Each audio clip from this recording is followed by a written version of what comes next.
Anybody right now, and yesterday, anybody that needs a test gets a test. They're there. They have the test. The tests are beautiful. Anybody that needs a test gets a test. It wasn't true then when he said it. It sure isn't now. And let's be honest here, whether or not you can get a test depends on your zip code, where you live, and how much money you have. Tonight, as we try to bring you some of the latest reporting out there, Tom Costello starts us off with the story of the... From Connecticut to Colorado, Ohio to Alabama, roughly a dozen states are now offering drive-through COVID-19 testing. Some people confused by special requirements for testing, like an appointment or a doctor's note.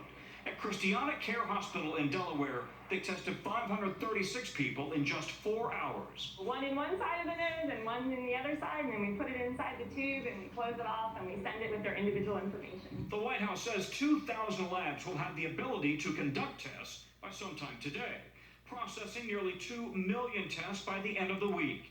Each test could take hours or days to process, but across much of the country, frustration at the lack of tests and slow results. A Virginia man who returned from a trip to New York is now unconscious on a ventilator and in ICU.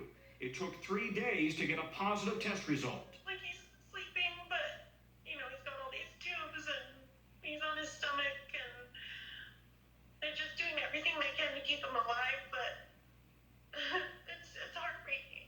I just want him to come home.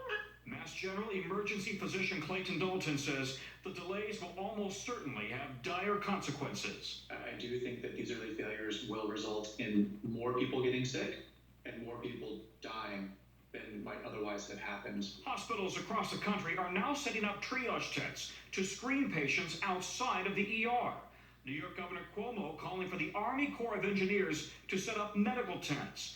The White House says facilities dedicated to treating COVID-19 patients are already under consideration. In hardest hit states, the White House promises more drive and walk-through testing sites this week, able to screen up to 4,000 people per day. I want it to be clear to everybody, this is just another tool for states and local public health systems and healthcare systems to use.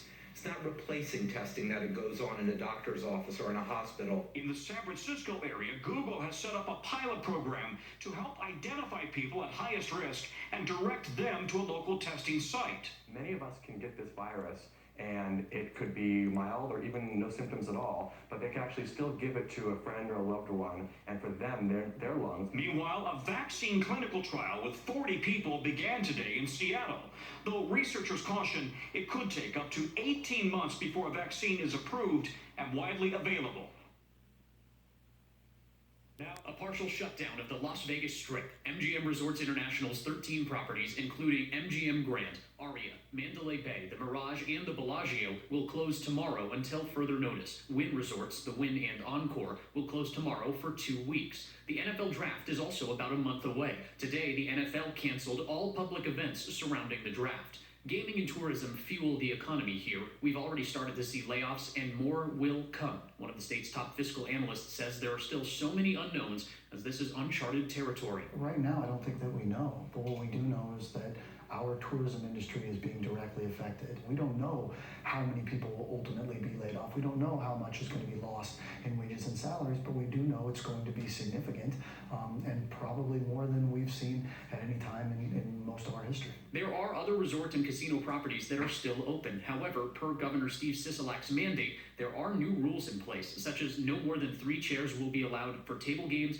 and machines must be sanitized every 2 hours. Monday, a quiet day on the Strip, ahead of many more to come. Coming up, we will take a look at a giant in the world of entertainment, what he has to say about the illness sweeping across the state.